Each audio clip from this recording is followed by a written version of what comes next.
Hey, I'm Scott, and I'm an American in Bangkok. And I often talk about perception being very important in Thailand, especially when it comes to tourism, because people who want to come to Thailand, especially the people who have money, sufficient money or quite a bit of money, that's mainly what I'm talking about, as in they are very affluent. They don't want to see bad things in the place they're going unless they're making a ton of money. And if they're not, then why would they come to a place? Now, I've talked about Thailand, and they've had their problems, with the rollout of the vaccine, with the virus, and numerous other problems. But one thing that just happened, I just read about it. An expat on Samui says he was threatened with deportation by a hospital over his COVID bill. Now, I don't know all the specifics about this, and I do know that hospitals, I know a guy many years ago who had I don't know if he had a heart attack. I think he had a heart attack, or he needed some procedure, and if he didn't get it immediately, he was going to die. I can't really remember what it was, but his bill was 800,000 baht, and he didn't have the money on hand. He had to have the money transferred, and the hospital didn't want to let him out of the hospital. Once he was able to walk around, he was like, I need to go and take care of things. I need to go to my apartment. I need to go to the bank. There are things I need to do. I need to make phone calls, and I don't want to do them from my hospital room. And they said, no, you can't go. You can't leave until you pay us. And my statement to him was, tell them you're leaving, and if they don't like it, to call the police. And if the police come, then what they will do, they will arrange something, because they don't want all these problems. They will arrange for an escort if need be. And that's what ended up happening with him. He had to have an escort when he left, and once he showed that it was in the process of being transferred, they let him out. But it was a major headache for the guy. Now, this comes from Asian Now. It's a Thai visa forum. And apparently they spoke to a 47-year-old British man who has lived on Koh Samui for many years, who claims he received what he believes are threatening emails and telephone calls from a well-known hospital on the Holiday Island after he was diagnosed with COVID-19 last month. Following a one-night stay in the hospital, he was obliged to quarantine for 2 weeks in the Aurora Hospital. He was not seriously ill. All right, that in itself stinks. It just stinks. If you're not seriously ill, you're not showing signs of the having the virus and being ill, why are you not allowed to quarantine at home? Did they not trust you? Well, there is an app for that. If there's nobody there living with him, and even if there is, as long as he isolates from them, I don't understand what the problem is. But he did say he wanted to isolate at home, but was allegedly told this was not possible. The expat said he wouldn't have money to pay the bill. After being backed into a corner and having his passport taken from him, he eventually decided to pay a 60,000 plus bill as his visa expires this coming week. Now, first of all, he should have had the insurance. I don't know. I guess he came a year ago. I don't really remember if that mandatory insurance was in place at the time. I would think it was, but maybe he came in right at the beginning of that. I don't know. I don't remember, to be honest. But you really should have some kind of insurance. Now, I went ahead right away and got COVID insurance on top of the insurance that I have, my medical insurance. So hopefully I'd be fully covered and there wouldn't be any issues. I know that a large portion of the bill would be covered, but I guess he didn't have insurance, which is a mistake. In one email seen by Asian Now, after he said he would be unable to pay, the Foreign Customer Service Center said, "We can't change any rules in law enforcement. The violation of the Communicable Disease Act has a maximum fine of 100,000 Thai baht and imprisonment of maximum of 1 year." They said this was management in a crisis healthcare situation. Yeah. It's always, it's safety. It's always that. It doesn't matter where it is in the world. It's always, we're doing it in the name of safety. How about you let him go straight home? He's not allowed to go out. He has to be tracked on his app. If he goes anywhere, he'll have to pay a fine and quarantine. To me, that would seem a saner choice, but of course, illogical logic. Insanity rules. Chuckleheads rule. A subsequent email said that treatment is not for free. If the foreigner can't pay the bill, then you are not qualified to live in Thailand anymore. Well, first of all, that's not for them to say. That's not for a hospital to say. And really, I think that the hospitals have got away for a long time. They've got away with bullying the Thais and saying, you need to pay us, you need to pay us, you need to pay us, or else, or else, or else. And the Thais just go, okay, we'll pay. But I know for a fact that they have 2 or 3 times, and I'm not going to get into the hospitals. Let me think here. At least maybe 4 times. 2 of them were at a hospital where I was taking boxers to have procedures done. And they quoted a price, and the price was about 25% higher. And I said, no, I'm not paying that. We this is not what you said the price was. There was nothing extraordinary about the surgery, and we're not paying it. And I said, you need to talk to your supervisor and get that extra 25% knocked down. And I've always done that. And it's not because I was being cheap. It was not because I thought it wasn't due. It was because they thought they could get away with it, and they tried it. And I said, no, you can't do that. You don't say to somebody, the bill's going to be $300,000. Everything goes as planned, and then you go, it's $400,000. Huh? Then what's the point of getting a quote? Now, if they had said it was $310,000, $320,000, okay, I would understand. You got to have a little flexibility, but that's not what happened. It didn't happen in any of these cases that I'm talking about personally. Those are my experiences, though, and the people that I was dealing with.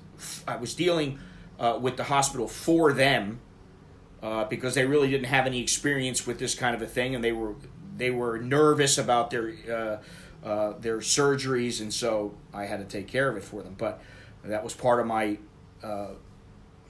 job. They continued, if you don't take responsibility to make a payment, then we will report you to immigration to consider your status of living in Thailand. And as you are a case against the law, then deportation process will follow. You try to negotiate with them. However, they weren't willing to negotiate at all. He told us the hospital is using the COVID laws to, this is the patient. The hospital is using the COVID laws to profit out of foreigners who get admitted to the system. I would dare say that's happening all over the world. I think the people who are benefiting quite a bit here are big pharma, and also the hospital establishment, the medical establishment, as in hospitals, and the manufacturers of products that go into the hospital to be used to care for the patients that have been infected. I would say these places are making a bundle of money, and I don't doubt that he's correct. Obviously, I don't know, and I think that he has to take responsibility because he didn't have insurance, he didn't have the money. It's on him at the end of the day. However, their heavy-handed tactics, there's really no need for that. And again, this doesn't bode well when tourists see this kind of thing. The smart tourist will go, I guess I better get insurance. And I better make sure I got damn good insurance. I don't know what the case was with him, but it doesn't say. He said that an English-speaking lady from customer service was not willing to negotiate. She tried to bully me and threatened to contact immigration, have my visa canceled, jailed, and deported if I didn't pay the bill. They will try to take your passport. They definitely will do that. They will take your passport, and they will hold on to it until you pay in full, which legally you're not in a position to give them the passport, and they are not supposed to do that. It happens all the time, though. He consulted a lawyer and took these alleged threats seriously. He is currently on a volunteer visa after the collapse of a restaurant business in partnership with a local due to the pandemic. He said that the British embassy contacted the hospital and informed him that the hospital acted within the COVID laws except when they held his passport. Which, okay, I understand. There are certain laws with the COVID that they have implemented. Now, I think I don't know. I think at this point it's all mute. They're going to do what they want to do.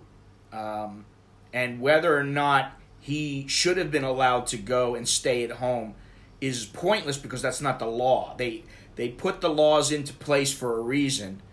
And granted, they may benefit, but it would have been different if he was gravely ill and they helped him, saved him, and then he said, "Oh, I want to go back home."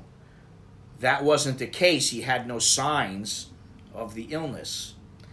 He had originally paid a 10,000 baht deposit, then was given 3 months to come up with the rest of the money. He ended up paying just over 50,000 baht more as his volunteer visa was due to be extended and he didn't want any further trouble. He said that prior to this, the hospital would not let him go until he surrendered his passport and signed a payment contract. This is something, to me, they won't let him go. I think the way that they really should do it, this is just my opinion, is you let the person go and you know where he lives and you file a civil action against him. I don't know exactly how the law works here, so I'm not the best person to ask about this, but that's what I would think. Because imagine if my pal who had the heart issue, he's trying to leave and they're saying, you can't leave. And he says, well, stop me. You're not stopping me. He was a big guy. He was a really big guy. He was 6'5" and I don't know, maybe 280. Big guy. I thought, you're not going to stop him. It's going to be tough to stop the guy. However, he might just die right there in the hospital. He might collapse because he's got a heart problem. And then what are they going to do? Well, he didn't want to pay, and so we restrained him, and he fought back. And then he died. Maybe you got to weigh things out. I don't know. I don't have all the answers, and I just look at things and shake my head most of the time because there's nothing I can do about it. But it's a crying shame the guy didn't just get some insurance. Let's see here. The expat used to be in the Social Security scheme, but he said that this lapsed after he lost his business. Okay, well, that's when you go, okay. Now, I'm going to assume, because I don't know, I'm going to assume once his Social Security scheme lapsed and he lost his business, or he lost his business and his Social Security scheme lapsed, he didn't have the money to pay for more insurance. I don't know what the deal was, but you can get a fairly inexpensive insurance, and I'm talking about for a young guy, it's a pittance really. It's a couple $100 for some real basic insurance.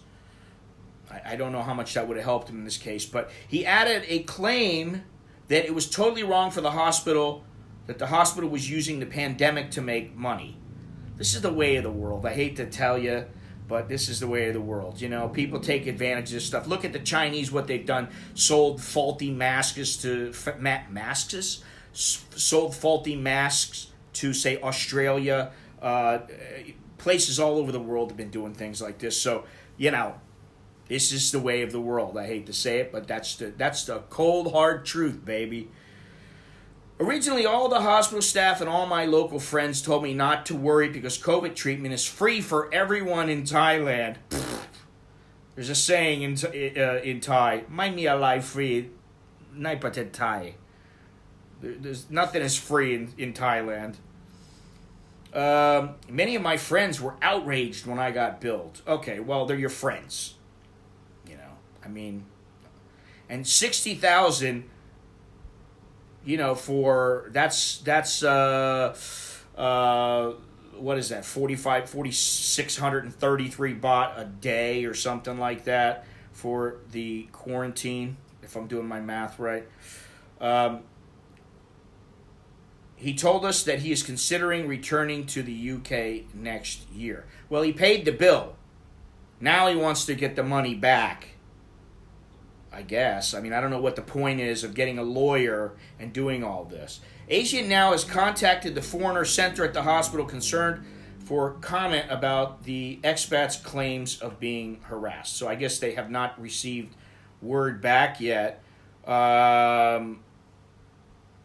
But you know, I'm looking at the very first comment here, and it says, what a stupid situation. Being victimized like this is not exactly going to encourage foreigners to come forward and be tested even if they believe they have COVID symptoms. Not only that, people aren't going to want to come here because they're worried about that happening to them. However, he should have had insurance. He should have got the insurance. At least some basic insurance, and that would have covered, probably would have covered his whole bill. Let's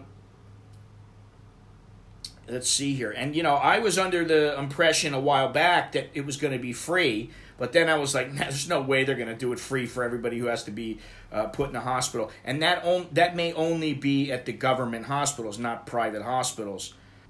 Yeah, so there you go. Take heed.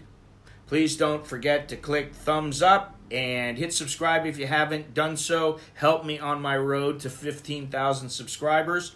I'd appreciate it. That's all I have.